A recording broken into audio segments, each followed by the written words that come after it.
Kami ucapkan selamat pagi dan selamat hari Sabat, Bapak Ibu Saudaraku yang kasih dalam Tuhan. Kita bersyukur sekali lagi oleh karena belas kasih dan kemurahan Tuhanlah masih diperkenankan bagi kita untuk boleh beribadah pada Sabat Tuhan yang kudus dan diberkati ini. Dan saat ini Tuhan telah memberikan kesempatan yang begitu berharga bagi kita untuk membuka lembaran yang kudus, firman Tuhan. Namun sebelum kita membuka firman Tuhan, mari kita tunduk kepala sejenak. Kita berdoa. Bapa kami yang ada di sorga Allah yang penuh kasih, terpujilah nama-Mu. Sekali lagi Tuhan, kami mengucap syukur atas rahmat dan berkat Tuhan. Kami siap untuk mempelajari kebenaran firman-Mu. Biarlah kuasa Roh-Mu menyertai kami, dan biarlah segala firman yang kami akan bentangkan benar-benar dapat menjadi berkat bagi setiap umat yang mendengarnya. Tolong kami untuk boleh menghidupkannya di dalam kehidupan kami. Terima kasih Bapa, dalam nama Tuhan Yesus kami sudah berdoa. Amin. Bapak Ibu Saudaraku yang kasih dalam Tuhan, pernahkah saudaraku pergi ke pasar lalu bertemu dengan seorang yang berambut gondrong, banyak tato di tangan dan kakinya? Pernah? Kalau seandainya saudaraku bertemu dengan orang-orang yang semacam itu, apa yang pertama kali terbersit di dalam pikiran saudara? Mungkin saja banyak orang yang akan menganggap bahwa orang itu adalah preman pasar. Tapi belum tentu dia preman pasar. Bisa jadi dia adalah seorang pengamen. Bisa jadi juga dia adalah orang yang bagian kebersihan atau yang lain. Inilah yang disebut dengan prasangka buruk atau suudzon. Pekabaran firman Tuhan pada Sabat Tuhan yang kudus pagi ini, saya beri judul suudzon versus husnudzon. Prasangka buruk lawan prasangka baik. Mengolah pikiran, menilai sesama. Bapak Ibu Saudara yang kasih dalam Tuhan, sebagaimana yang tadi telah saya sampaikan di awal, mengapa kita mudah sekali untuk berprasangka negatif atau buruk kepada orang lain? Bahkan sebelum kita mengenal mereka dengan baik, selalu ada pikiran-pikiran negatif yang kita arahkan kepada orang-orang ini hanya dari penampilan mereka. Coba renungkan, selain yang tadi dianggap seperti preman pasar, kalau ada seandainya seorang yang berpakaian rapi, datang ke rumah saudara, kula nuwun, permisi, assalamualaikum, dia membawa sebuah map di tangannya. Kira-kira apa yang ada di pikiran saudara? Sebagian orang mungkin berpikir, wah ini pasti cari sumbangan ini. Ini pasti dari RT ini atau RW ini bawa sumbangan. Atau ada juga yang mungkin berpikir, pasti ini dari panti asuhan ini. Pasti ini dari orang-orang yang mencari sumbangan. Padahal belum tentu. Kemarin ada yang datang ke rumah kami dengan membawa map. Mungkin saja seperti yang tadi saya sampaikan. Ternyata bukan mencari sumbangan. Dia mau sensus penduduk. Jadi dia bawa map.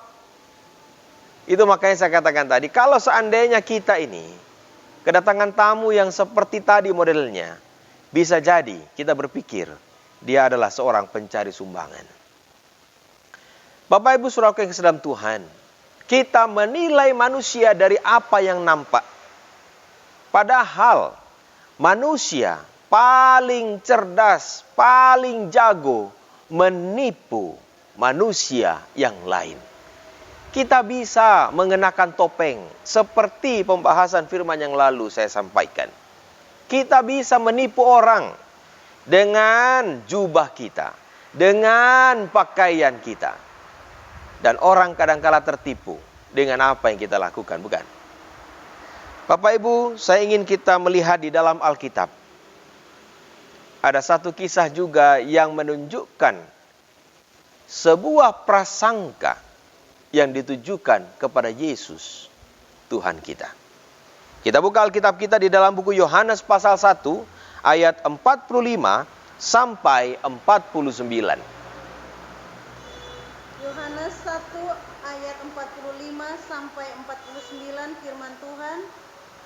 Filipus bertemu dengan Natanael dan berkata kepadanya, "Kami telah menemukan Dia yang disebut oleh Musa dalam kitab Taurat dan oleh para nabi, yaitu Yesus, anak Yusuf dari Nazaret." Kata Natanael kepadanya, "Mungkinkah sesuatu yang baik datang dari Nazaret?" Kata Filipus kepadanya, "Mari dan lihatlah." Yesus melihat Natanael datang kepadanya, lalu berkata tentang dia, "Lihat, inilah seorang Israel sejati, tidak ada kepalsuan di dalamnya." Kata Natanael kepadanya, "Bagaimanakah engkau mengenal aku?" Jawab Yesus kepadanya, "Sebelum Filipus memanggil engkau, aku telah melihat engkau di bawah pohon ara." Kata Natanael kepadanya, "Rabi, engkau anak Allah, engkau raja orang Israel." Menarik cerita ini, bukan?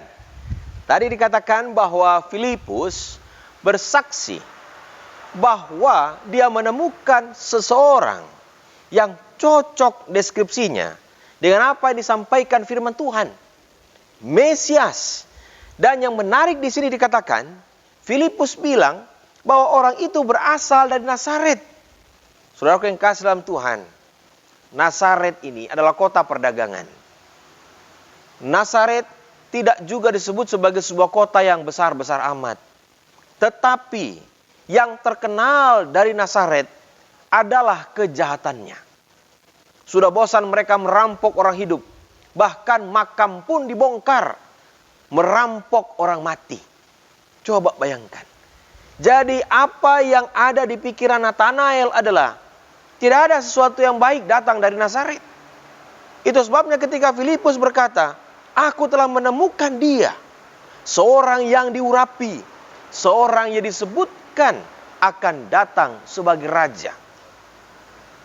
Menarik, karena Filipus bilang, dia orang Nazaret. Natanael katakan, adakah yang datang yang baik dari Nazaret? Karena selama ini yang dia ketahui, Nazaret adalah kota yang jahat. Ketika dia bertemu dengan Yesus, semua suuzonnya, prasangka buruknya hilang.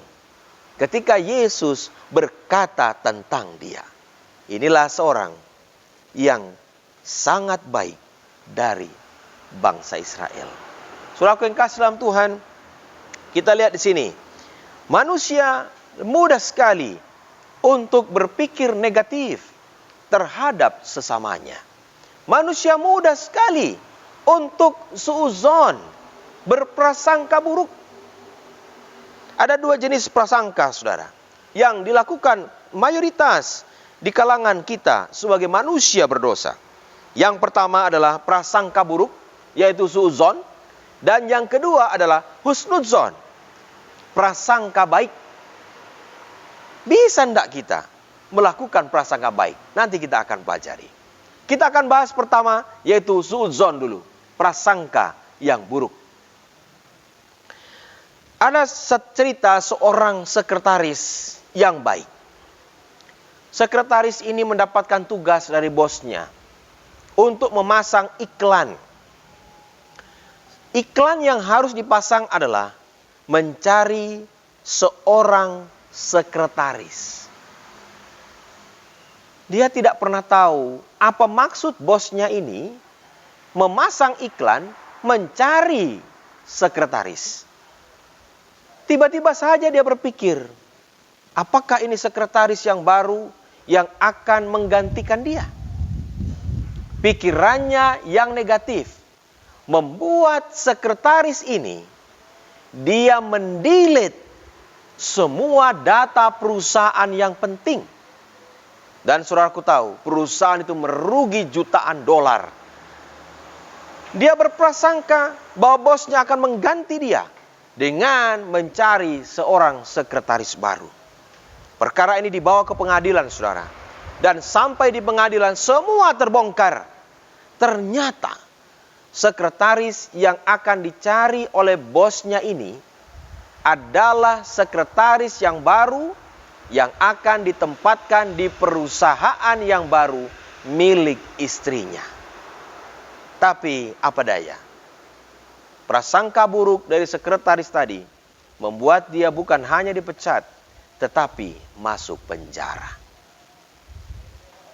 Saudaraku yang kasih dalam Tuhan, seandainya dia mau tabayun, dia mau bertanya, dia mau mencari informasi, tentu tidak akan terjadi hal yang semacam ini. Saudaraku yang kasih dalam Tuhan, prasangka buruk selalu dapat merusak hubungan yang baik. Itu sama dengan membangun dinding pembatas. Itu sama dengan membangun tembok antara kita dengan sesama kita. Belum sudah judging, belum kita sudah menghakimi. Ketika kita mendengar sesuatu, berita atau apapun disampaikan, lalu kita berpikir, itu pasti begini, pasti itu begini, pasti begitu, begini, dan lain sebagainya. Belum kita mencari tahu, belum kita tabayun, sudah berpikir negatif. Ini bukan hanya terjadi kepada orang-orang di luar sana yang tidak mengenal kebenaran. Ini pun bisa terjadi di dalam gereja Tuhan. Di dalam gereja yang notabene terdiri dari orang-orang yang telah ditebus. Saudaraku yang kasih dalam Tuhan, demi menghindari hal yang semacam ini, marilah kita belajar bagaimana cara mengatasi prasangka buruk ini. Saya ingin sampaikan ada dua hal di sini yang perlu kita pelajari bersama dan mari kita coba praktekkan. Yang pertama, bagaimana mengatasi prasangka buruk? Kedepankan asas praduga tak bersalah. Saya ulangi, bagaimana mengatasi prasangka buruk? Kedepankan asas praduga tak bersalah. Jangan mudah menghakimi orang, menuduh dan memvonis seseorang bersalah tanpa lewat pengadilan dan penyelidikan. Sebab pola pikir yang kita hidupkan, pola pikir yang menjadi kebiasaan ini akan menuntun kita menilai seseorang. Jadi apa yang kita mungkin pikirkan berdasarkan mungkin kebiasaan membuat kita mudah pada akhirnya bersuzon tadi, ya. Saya ambil contoh. Beberapa waktu yang lalu marak berita-berita tentang pencurian kotak amal, saudaraku, di satu tempat peribadatan tertentu. Saudaraku tahu, saking seringnya, maka berita itu sudah seolah-olah menempel di otak kita. Nah, satu kali, kalau seandainya saudaraku melihat ada seorang muda yang tidak saudaraku kenal, dia mengangkat kotak amal ini dan memindahkannya ke tempat yang lain. Belum sampai di tempat di mana dia pindahkan, kira-kira apa yang saudaraku akan lakukan? Bisa jadi saudaraku akan teriak, maling! Saudaraku akan berteriak, pencuri! Padahal orang muda ini hanya bermaksud untuk memindahkan sebentar kotak amal ini karena ada sesuatu yang dia harus ambil di bawahnya. Pikiran kita sudah dipenuhi dengan prasangka buruk. Berita-berita tentang pencurian kotak amal terjadi di mana-mana. Dan ketika kita melihat ada peristiwa yang mengarah ke situ, tanpa tabayun, tanpa kita cross check, kita sudah menganggap orang itu sebagai pencuri kotak amal. Makanya saya katakan tadi, sebelum kita menuduh, sebelum kita menjatuhkan vonis, belajarlah untuk mempraktekkan asas praduga tak bersalah. Kita buka Alkitab kita di dalam buku Kisah pasal 5 ayat 35. Kisah 5 ayat 35, firman Tuhan, Sesudah itu ia berkata kepada sidang, "Hai orang-orang Israel, pertimbangkanlah baik-baik apa yang hendak kamu perbuat terhadap orang-orang ini."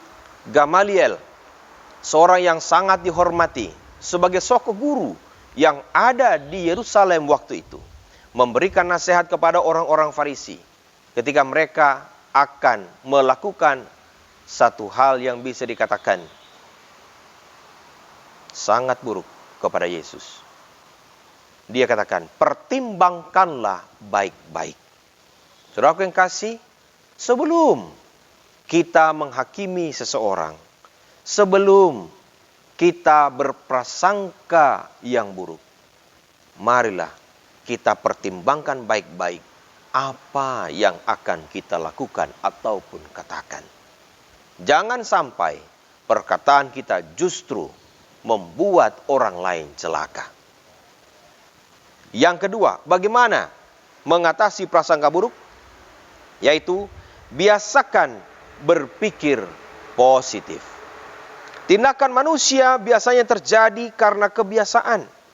Kalau sudah biasa suuzon, pikiran sudah biasa negatif sama orang, maka lebih mudah bagi dia untuk berpikir negatif kepada orang lain. Apa yang dilakukan menjadi sebuah kebiasaan, sehingga prasangka buruk akan otomatis keluar dari pikiran. Cara satu-satunya adalah robah pola pikir kita. Robah pola berpikir yang negatif tadi menjadi pola berpikir yang positif. Ada orang yang mendengar khotbah pendetanya. Selesai pendeta ini berkhotbah, dia tegur pendetanya. Pendeta singgung saya ya? Pendeta sindir-sindir saya ya? Tidak ada pendeta yang menyindir atau menyinggung anggota secara personal. Apalagi di dalam khotbah, tidak pernah disebutkan nama. Tapi ada orang yang berpikir seperti itu. Menganggap bahwa apa yang disampaikan oleh hamba Tuhan adalah sebuah bentuk sindiran kepadanya. Padahal khotbah itu disampaikan kepada seluruh umat. Khotbah itu disampaikan kepada semua orang. Tetapi ada bagusnya juga ya. Artinya Roh Kudus bekerja. Sehingga kalau ada orang yang semacam itu, berarti dia merasa bahwa firman itu diperuntukkan bagi dirinya. Saudaraku yang kasih dalam Tuhan, semua kita mendapatkan pemikiran yang sama saat saudara dan saya mengolah setiap kata-kata. Itu sebabnya saya katakan tadi, kalau saudara dan saya mendengar perkataan apapun disampaikan, olahlah lebih dahulu dengan hati nurani yang bersih. Jangan belum sudah digoreng, belum sudah meledak, belum sudah berpikir negatif kepada orang lain. Kita buka di dalam 1 Korintus 9 ayat 27 bagian A yang awal saja. 1 Korintus 9 ayat 27 bagian A. Tetapi aku melatih tubuhku dan menguasainya seluruhnya. Apa dikatakan tadi? Paulus dikatakan, aku melatih tubuhku dan menguasainya seluruhnya. Tahu tidak, apa yang sulit untuk dikendalikan? Firman Tuhan katakan, lidah itu sulit dikendalikan. Lidah, Alkitab katakan, seperti api. Api kecil yang bisa membakar. Itu sebabnya dikatakan tadi, perlu banyak latihan untuk menguasai salah satu anggota tubuh ini, yaitu lidah. Makanya dikatakan tadi, saudaraku yang kasih dalam Tuhan, firman Tuhan katakan, aku melatih tubuhku sepenuhnya sehingga aku dapat menguasainya. Di ayat berikutnya dikatakan, supaya sesudah aku memberitakan Injil, jangan aku sendiri ditolak. Pikiran kita adalah sumber di mana suuzon tadi berasal.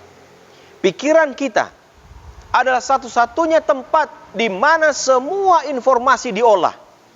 Makanya dikatakan tadi, latih pikiran kita agar tidak selalu timbul suuzon, tidak selalu timbul pikiran negatif kepada orang lain, latihlah untuk berpikir positif.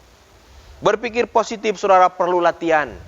Kalau berpikir negatif, tidak perlu latihan. Metu dewe, keluar dengan sendirinya, karena kita ini gudangnya dosa. Jadi saudara dan saya tidak perlu latihan untuk berpikir negatif. Nanti bisa sendiri.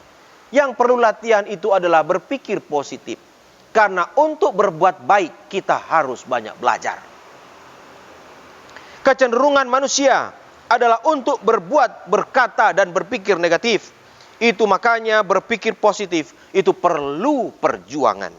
Prasangka buruk itu berasal dari pikiran. Jadi pikiranlah yang harus dilatih. Pikiranlah yang harus diolah, diajar untuk selalu berpikir positif. Saudaraku yang kasih dalam Tuhan, inilah prasangka manusia jenis yang pertama. Suudzon, prasangka buruk. Nah yang kedua, rupanya ada prasangka jenis yang lain, saudara. Yang ini perlu kita kembangkan. Namanya husnudzon, yaitu prasangka baik. Apa ada ya prasangka baik? Saudaraku, kalau saudara lihat orang yang pucat, keringatan, kira-kira saudaraku berpikir apa orang ini baik-baik saja? Tentu kita berprasangka, wah ini sakit nih, harus segera ditolong. Nah, kalau kita punya prasangka baik semacam itu bagus. Artinya kita bisa mengembangkannya untuk karakter kita supaya bisa berprasangka baik kepada orang. Tahu tidak? Di dalam pengadilan, kalau seandainya bukti-bukti tidak cukup, dicari sedemikian rupa, tidak didapatkan bukti-bukti yang cukup, maka aturan hukum berlaku. Juri harus menganggap orang yang didakwa itu tidak bersalah. Jadi tidak boleh memutuskan perkara tanpa bukti yang cukup. Kita buka di dalam 1 Korintus pasal 13 ayat yang ke-7. 1 Korintus 13 ayat yang ke-7, firman Tuhan, ia menutupi segala sesuatu, percaya segala sesuatu, mengharapkan segala sesuatu, sabar menanggung segala sesuatu. Saudaraku, ini adalah salah satu bukti kasih. Leon Morris menuliskan di dalam tindel New Testament Commentaries, percaya segala sesuatu itu berarti melihat sisi baik dari orang lain.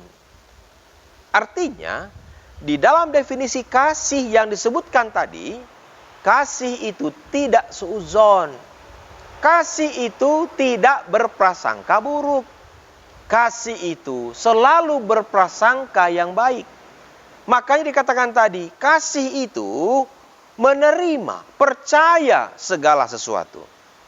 Tetapi bukan berarti bahwa kasih yang demikian itu kemudian mudah untuk dibodohi. Tidak. Kasih yang demikian adalah kasih yang memikirkan orang lain. Kasih yang tidak bersumber kepada diri, tetapi kasih yang selalu memikirkan kebaikan orang lain. Ini tentu akan sulit dilakukan kalau orang tersebut adalah orang yang kita tidak suka. Apapun yang dilakukannya bisa jadi akan selalu negatif. Jika demikian, bagaimana kita bisa mengasihi orang lain? Bagaimana kita bisa memancarkan terang Kristus kepada orang lain? Sementara terang itu kita blok dulu dengan prasangka. Terang itu kita tutupi dengan prasangka negatif. Ada 4 paling tidak yang saya daftarkan akibat dari suudzon, saudara. Yang pertama, ini merusak persahabatan. Menjauhkan sahabat karib. Kalau kita membiasakan diri suudzon, membiasakan diri untuk berprasangka negatif sama orang, kita tidak akan punya teman, saudara. Satu demi satu semua akan meninggalkan kita. Jadi jauhi suudzon, perbanyak husnudzon. Yang kedua, ini juga bisa menghalangi penginjilan. Bagaimana kita bisa menginjil sama orang? Belum kita sudah berpikir, no kai teroris, no kai orang yang tidak mengenal Tuhan, no kai orang yang indah sebagainya. Ini akan membuat kita tidak lagi mengingat apa yang Yesus perintahkan kepada kita untuk menyampaikan Injil kepada orang lain. Kenapa? Karena belum kita sudah berpikir si A, si B, si C tidak layak untuk menerima kebenaran Tuhan. Yang ketiga, ini mempengaruhi juga cara pandang kita kepada orang lain. Kenapa saya bilang demikian? Karena orang yang membiasakan diri suudzon, orang yang membiasakan diri berpikir negatif, tidak bisa melihat kebaikan di dalam diri orang lain. Yang dilihat negatif toh, yang dilihat jahat toh. Ini yang membuat sehingga kita tidak dapat mencintai mereka. Dan yang terakhir, yang keempat, akibat bila mana kita selalu suudzon tadi, yaitu mempengaruhi juga cara pandang kita menilai Tuhan. Pernah enggak saudaraku berpikir bahwa Tuhan tidak mencintai saudara? Pernahkah saudaraku berpikir bahwa Tuhan begitu jahat dan kejam, tidak mau mendengar seruan doa saudara? Ingat, semua itu terjadi kalau kita biasa berpikir negatif kepada orang lain. Mengakhiri pembahasan firman Tuhan pada sahabat Tuhan yang kudus dan diberkati siang hari ini, saya rindu agar kita boleh introspeksi diri. Karena yang semacam ini bisa jadi kepada semua orang, termasuk saya.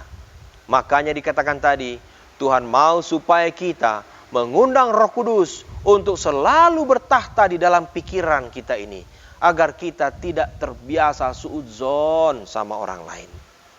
Satu kali diceritakan, ada seorang bapak-bapak yang sudah lanjut usia, mengenakan jaket yang lusuh, membawa hanya sebuah tas lusuh, datang ke sebuah gereja.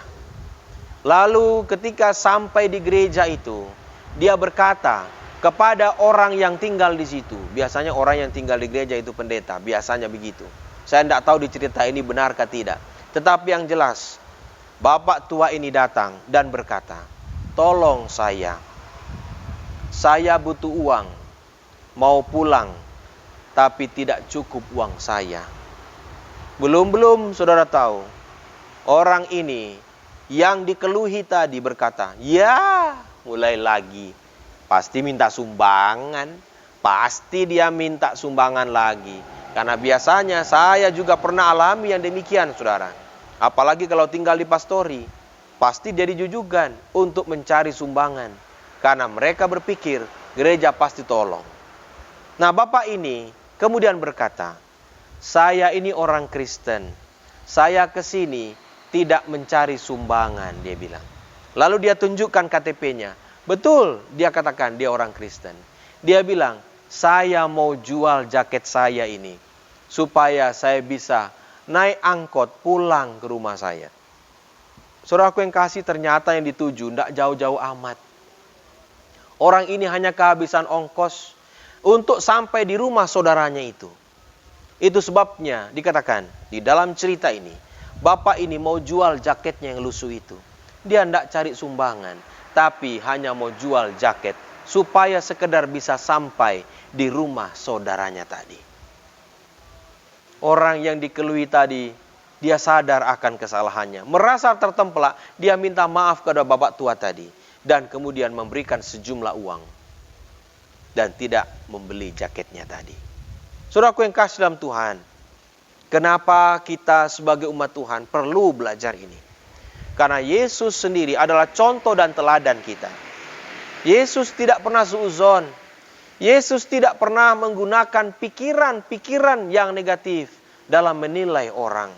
Dia selalu berpikir bahwa setiap orang adalah orang-orang yang layak untuk diselamatkan. Itu sebabnya Sabat yang kudus yang hari ini, saya rindu supaya kita semua boleh merubah mindset kita, merubah pikiran kita, belajar. Karena pikiran kita ini sarangnya pikiran negatif. Semoga Allah yang kita sembah akan menolong kita untuk bisa selalu berpikir yang positif. Siapapun orangnya, dia layak untuk mendapatkan doa kita. Semoga Allah yang kita sembah menolong kita untuk dapat memiliki pikiran yang positif, husnuzon, pikiran baik, prasangka baik kepada orang lain. Amin. Mari kita berdoa.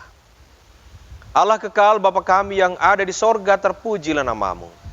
Sungguh kami mengucap syukur atas kasih sayang Tuhan.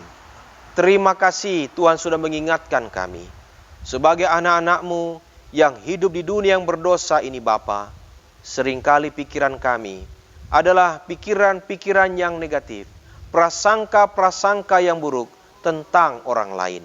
Tolong kami Tuhan, belajar memanage pikiran kami, agar kami dapat memiliki pikiran Kristus, di mana kami harus berpikir ataupun berprasangka baik kepada semua orang.